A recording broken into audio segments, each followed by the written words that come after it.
Votre dossier est retenu. Oh, merci de m'avoir choisi. C'est la première fois de ma vie que le destin me donne un petit coup de pouce. Le destin, c'est une tartine de merde.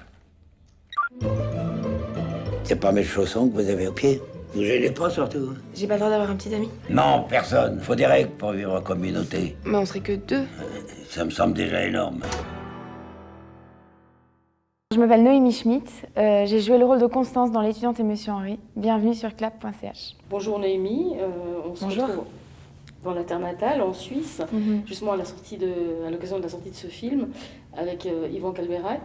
Comment le projet vous est arrivé ? J'ai été convoquée pour un casting. Donc, c'est la directrice de casting d'Yvan qui avait parlé de moi à Yvan. Et il a accepté de me voir. Donc, il était présent au casting. Et il m'a donné la réplique. J'avais 4 scènes à préparer. Et on a passé 1 heure ensemble. Je suis sortie et puis j'ai attendu pendant 6 mois. J'ai fait d'autres trucs entre-temps. Et 6 mois plus tard, il m'a appelé. Il m'a proposé d'aller voir Claude Brasseur au théâtre et de commencer l'aventure. En Suisse, on vous a suivi, on vous connaissait pour les talents lyriques. Après, on vous a vu partir à Bruxelles et aussi œuvrer dans des cours. Là, c'est une chance incroyable de se retrouver avec Claude Brasseur pour un premier grand titre, grand rôle au cinéma. Ah c'est une chance géniale, surtout que j'ai pu vraiment progresser grâce à lui. Il a été transparent avec moi, c'est-à-dire qu'il m'a vraiment laissé le regarder travailler. Et il m'a accueilli dans sa loge, il me montrait comment il travaillait sur son scénario. Il m'a raconté tout ce qu'il aimait dans le théâtre, dans le cinéma, dans la télé. Il a été très très généreux avec moi. Et même dans le travail. Et notre complicité à l'écran s'est étoffée de notre complicité dans la vie. Puis Yvan est aussi comédien, il est actif au théâtre. Est-ce qu'il a un côté protecteur, justement, pour vous mettre en confiance ? Yvan, oui, il a tout fait pour me mettre en confiance. C'est vrai qu'au début, j'étais quand même assez stressée. C'était mon premier grand rôle au cinéma. De jouer face à Claude Brasseur, il y a un côté un peu intimidant. J'étais hyper impressionnée. Alors, Guillaume de Tonquédec et Frédéric Bell sont aussi des acteurs confirmés. Mais alors, en plus des acteurs formidables, c'est des êtres humains hyper généreux. Donc voilà, ils ont été adorables avec moi. Bonjour. Vous êtes le fils d'Henri. Vous pouvez m'appeler Paul. Elle t'a dit qu'elle était à l'essai ? Je sais pas si je vais la garder. Il m'a dit la même chose toute mon enfance. Mon fils est un abruti. Il m'a ouvert l'appétit ce curé aujourd'hui. La petite hostie, ça m'a fait comme un gâteau apéritif. Il vit avec une idiote. Paul, le corps du Christ n'est pas un gâteau apéritif. Elle se perd dans un franc-prix. Et c'est vrai que je suis quelqu'un qui a besoin d'être en confiance pour bien travailler. Et donc, comme je me sentais dans ce climat détendu et protecteur, et voilà, j'avais l'impression que je pouvais faire des bourdes et des gaffes et qu'on allait me rattraper et qu'on était là pour travailler, pour s'améliorer. Moi, ma plus grande crainte dans la vie, c'est de ne pas réussir à m'améliorer. Donc, j'ai essayé d'évoluer en même temps que mon personnage dans le film. Alors, votre personnage, justement, c'est Constance, une jeune étudiante orléanaise qui débarque à Paris, avec un côté, elle a cette fraîcheur, cette naïveté de la province, au sens positif du terme, qui débarque dans la capitale, où tout semble assez difficile. Est-ce que vous partagiez des traits communs avec elle ? Ce côté non parisien. C'est vrai que moi, quand j'ai débarqué à Paris, j'ai senti que j'étais suisse.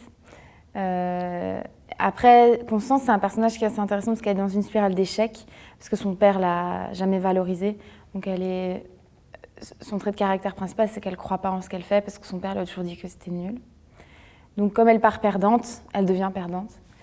Et en même temps, elle a ce côté solaire, extraverti, elle ne se laisse pas démonter quand elle débarque chez Monsieur Henri, qui est quand même une espèce de Scrooge ou de Tati Daniel. Elle ne se laisse pas démonter, elle lui tient tête, quoi. Bonjour, je suis Constance. Vous êtes de la police ? Vous avez pas mis une annonce sur Internet pour une chambre à louer ? Et donc, un peu cette ambivalence qui était intéressante. Et je sais pas très bien où je me situe, enfin, où Noémie se situe là-dedans. Moi, c'est vrai que mes parents m'ont beaucoup valorisée, m'ont beaucoup soutenue. Donc, j'ai jamais eu cette... mais on a tous des blessures, on a tous des insécurités. Et moi, j'ai des doutes, comme tout le monde, et dans mon travail et dans ma vie privée. Donc, j'ai pu retrouver ça chez Constance. Et Constance, c'est une fille qui a 19-20 ans. Donc, moi, je me souviens de quand j'avais 19-20 ans. Elle a un rapport aux hommes qui n'est encore pas tout à fait clair et élucidé, on va dire. Elle est dans la séduction. En fait, elle s'est tellement pas trouvée qu'elle se cherche en permanence. Elle se cherche dans le regard des autres. Ça, j'ai trouvé très intéressant de le travailler. Elle cherche des jalons auxquels se raccrocher. Alors chez les hommes, chez son père qui ne lui en donne aucun, et finalement sa rencontre avec ce monsieur Henri qui va lui permettre en fait de trouver sa voie, ce qu'elle aime dans la vie, et lui faire comprendre que le succès et l'échec n'existent pas. Comment s'est passée l'ambiance sur le tournage? C'était très joyeux, parce que c'était un film joyeux à faire. Yvan est quelqu'un de jovial, et en fait on arrivait sur le plateau avec beaucoup de plaisir. Et Claude Brasseur dit toujours, moi si un jour j'arrive sur un tournage avec des semelles de plomb, ça vaut même pas la peine que je le fasse. Et donc c'est quelqu'un de joyeux, et même s'il a ses petits côtés ronchons, il a ses petits côtés Monsieur Henri. En fait, tous les jours, on avait des blagues à faire, on avait des scènes à discuter, et Claude Brasseur, c'est vraiment impliqué dans ce rôle. Il adorait son rôle, il adorait Monsieur Henri, et donc il avait plein de théories sur son passé, son avenir, et donc on discutait beaucoup. Et comme je disais, il me racontait plein de trucs. Il a été producteur de musique aussi, Claude Brasseur, donc il me racontait sa période de Doors, Bob Dylan, Patti Smith, il me racontait plein de trucs. Et il me disait, moi je suis acteur depuis que je suis dans le ventre de ma mère. Donc, papa, quand il ramenait ses collègues de bureau, c'était Sartre, Simone Signoret, Michel Simon. C'est incroyable. C'était une chance de le rencontrer aussi. Énorme. Parce que pour vous, Claude Brasseur, ça représentait quoi? C'était la boum. C'était le père qu'on rêvait tous d'avoir. Ça représente beaucoup de théâtre aussi. Comme je l'ai vu sur scène, je l'ai vu dans La colère du tigre. Et c'est vraiment un acteur incroyable. J'avais vu Le souper aussi, il l'avait fait au théâtre.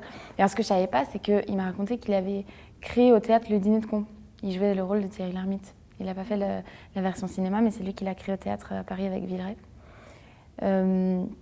Et puis, j'avais vu aussi un film qui s'appelle Un éléphant, ça trompe énormément. C'est un petit bijou, je trouve ce film, il est drôle. Et son rôle est génial dans le film. C'est même un rôle assez en avance sur son temps, et je trouve qu'il l'a joué avec beaucoup de finesse. Claude Brasseur, c'est quelqu'un qui est très humain, qui est hyper vrai, hyper sincère.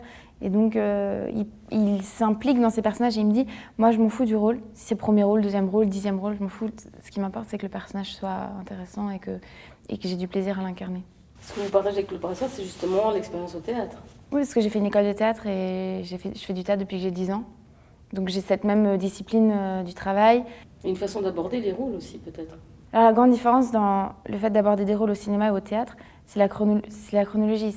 Parce qu'au théâtre, on a un personnage qui se développe de A à Z sur 1h30, 2h, 3h. Mais on l'accompagne tout au long de l'évolution, quoi.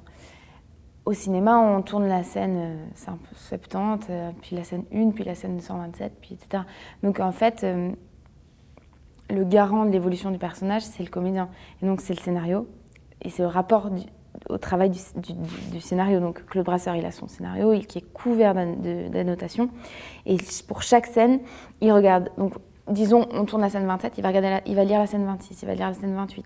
Il va lire la scène précédente avec le même personnage pour savoir où est-ce qu'on en est dans leur relation entre les deux personnages. Et quel est l'état psychologique précis du personnage à ce moment précis de l'intrigue. Ce qui est hyper important, en fait. Ce qui permet d'avoir cette unicité qui remplace l'unité de temps du théâtre. Et de créer un personnage qui soit en évolution. Parce que si on fait un personnage qui est le même du début à la fin du film, on a raté quelque chose. Ce qui est intéressant, c'est de voir les personnages grandir, évoluer, surtout dans ce film, parce que Constance et Henri se rencontrent, et à partir de ce moment-là, il se passe quelque chose entre les deux, et leur vie ne sera plus jamais la même. Vous pouvez pas me demander d'essayer de briser un couple. Si vous acceptez, je vous fais 3 mois gratuits. Donnant. Vous me troublez. C'est pas possible, je suis beaucoup trop vieux pour vous. Je vous plais pas?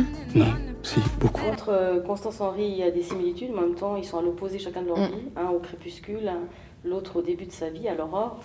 Et c'était une volonté de jeu aussi. Surtout que Claude Brasseur, il me disait, mais peut-être que la gamine, là, elle n'a pas envie de jouer avec des vieux cons comme moi. Et l'art dramatique a évolué. Il me dit, l'art dramatique, c'est comme l'art de la peinture. On aurait dit à Van Gogh qu'on allait avoir du Picasso, on aurait dit à De Vinci qu'on allait avoir du Van Gogh. Ça a évolué, quoi. Et l'art dramatique, il n'échappe pas à cette fatalité.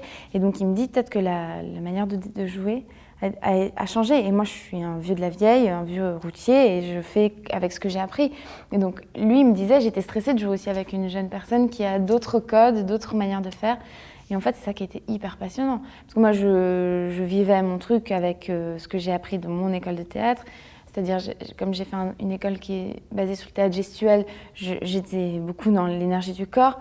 Et lui, il était très fort sur le rythme de la comédie, parce qu'il il est quand même particulièrement doué pour ça. Et il maîtrise sa voix aussi, je ne sais pas si vous avez remarqué, mais il a une voix assez particulière et il la maîtrise à la perfection. Donc voilà, il maîtrise tous les ressorts comiques et on voit du De Funès, on voit un peu du Jouvet, on voit qu'il se balade un peu entre ses maîtres, etc. Et moi, j'ai pas du tout les mêmes références, forcément. J'ai le cinéma américain, j'ai fait du théâtre en Belgique, donc voilà, on avait des références complètement différentes. En même temps, on s'est retrouvés sur l'amour du personnage et l'amour de cette histoire. Et moi, je trouvais ça fascinant d'apprendre avec lui, quoi. Alors justement, au niveau de l'actorat, quelles sont vos références? De mon âge, j'ai envie de dire Kristen Stewart et Emma Watson, c'est des actrices que je respecte beaucoup et je trouve qu'elles ont une vraie force. Et elles font des vrais choix et voilà. Après, mon idole de toujours, c'est Romy Schneider. Parce que je sais pas pourquoi. J'ai plongé dans son univers et elle me fait rêver, quoi. Elle me touche beaucoup. Et bon, j'adore le cinéma américain, forcément, comme tous les gens de mon âge, je pense. Les acteurs de série. J'ai vu récemment Breaking Bad, j'ai été complètement bluffée par ces deux acteurs. Je trouve que c'est une série incroyable. Et au théâtre, c'est le théâtre contemporain. Moi, j'adore les performeurs. Ça, c'est un truc qu'avec Claude Brasseur, on n'a pas les mêmes références, forcément. Parce que la performance, c'est quand même assez récent. Et l'improvisation, alors, je connais moins bien. Je vais moins souvent voir des impros. Mais à Bruxelles, j'étais dans un milieu artistique. J'habitais avec des graphistes. Donc, on voyait beaucoup des installations, des performances. Donc là, c'est quand même un mélange entre l'art contemporain poussé à l'extrême et le théâtre. Et par rapport à votre expérience, vous étiez aussi sollicitée pour La Petite Lucarne. Oui. Séries, j'ai fait Versailles, ouais, pour Canal+. Et ça va être assez cinématographique en fait, parce qu'il y a tout un univers de costumes, ça se passe au XVIIe siècle, donc c'est la construction de Versailles, il y a pas mal d'effets spéciaux sur justement la construction de tout le château. C'était hyper intéressant, hyper intéressant. Et on avait une photographie assez sombre. Moi j'aime bien en fait cette ambiance, il y avait beaucoup de fumée, c'était un peu à l'américaine, quoi. Et puis les scénaristes étaient américains, donc c'est toute une organisation différente parce qu'au cinéma, par exemple dans le cinéma d'auteur, le référent principal c'est le réalisateur, c'est lui qui a écrit le scénario, c'est lui qui est un peu directeur artistique. Et dans la série que j'ai faite dans Versailles, c'est le showrunner, donc le scénariste-producteur qui est le garant de toute la coalition de la série. Et puis les réalisateurs s'enchaînent, se succèdent. Donc c'est une organisation différente. C'était passionnant pour moi de découvrir. En plus, c'était un gros budget, donc on avait 3 caméras en permanence sur le set. Il y avait des grues, des steadicams, des bazars. Vous avez des préférences entre le théâtre, la télévision, le cinéma? Non, j'ai des préférences pour les rôles, enfin pour les personnages. Pour l'instant, j'ai adoré tous mes personnages. J'ai encore beaucoup d'affection pour le court-métrage parce que c'est une expérience un peu... c'est une expérience en fait tellement communautaire et on fait un film dans la galère et on galère tous ensemble et on essaye, quoi. Il y a un truc très libre dans le court-métrage que j'aime bien. Au cinéma, dans le cinéma subventionné, c'est beaucoup plus réglementé. C'est hyper intéressant aussi de travailler dans la contrainte. Mais j'aime bien ces deux côtés, en fait. Travailler dans la contrainte au cinéma et travailler dans la liberté totale dans le court-métrage. J'ai lu que vous avez des projets, This is my body. Vous pouvez nous en parler? Ouais, j'ai tourné ça l'année dernière, j'ai un tout petit rôle dedans. J'ai une scène avec Audrey Bastien, en fait, où mon personnage est un peu fou et un peu bizarre. J'ai bien aimé ce personnage et c'est Paul Muret qui me l'a proposé. Et je ne savais pas qu'elle venait de Martigny, en fait. J'ai découvert ça et comme je viens dessus, on s'est tout de suite très bien entendu. Et Paul a un univers vraiment original à elle, qui n'appartient qu'à elle. Et j'ai adoré son film, quoi, son scénario. Cette histoire, c'est une histoire d'amour-haine entre une rockstar qui est incarnée par Carl Barat, qui était dans le groupe Les Libertines avec Pete Doherty. Et cette jeune groupie qui est incarnée par Audrey Bastien, qui est une actrice assez mystérieuse. Et donc voilà, c'est la relation qui s'installe entre les deux. Et moi, je joue une groupie de Karl. Donc une espèce de jalousie entre les deux. Et il y a toute une scène... il y a toute une scène un peu particulière entre les deux filles et qu'on a tournée dans le sous-sol de l'Institut du monde arabe à Paris, qui est un bâtiment assez spectaculaire. Donc dans une salle un peu sombre avec des grands piliers. En fait, j'ai un super souvenir de ce tournage. Et j'ai croisé Fanny Ardant sur le tournage aussi, donc ça c'était plutôt pas mal. Et d'autres projets que vous pouvez nous avouer? Bah là, je viens d'avoir un casting assez important, mais j'ai pas trop le droit d'en parler. D'accord. Et s'il y a un truc que je sais que je vais faire l'année prochaine, a priori en septembre, je vais tourner un film en Floride. C'est un premier film français d'un jeune réalisateur qui s'appelle Germain Quéten et qui est en fait un road trip où je vais jouer une jeune muette. Je vous ai pas dit que jamais touché à ce piano. Bah, t'adorais entendre maman jouer. T'as intérêt à éviter ce genre de discours rabat-joie, papa. Sinon quoi? T'entendras plus jamais parler de nous. Et tu crèveras seul, comme un chien. Petit, il était mignon, mais ça s'est beaucoup dégradé. Tu étais en discothèque? Ça se dit plus discothèque, maintenant on dit en boîte. Tu dis n'importe quoi. Tu me dégoûtes. Je me prends que des tôles, je rate tout. Vous n'allez pas attendre d'avoir mon âge pour faire ce qui vous plaît. On n'a qu'une vie, Constance.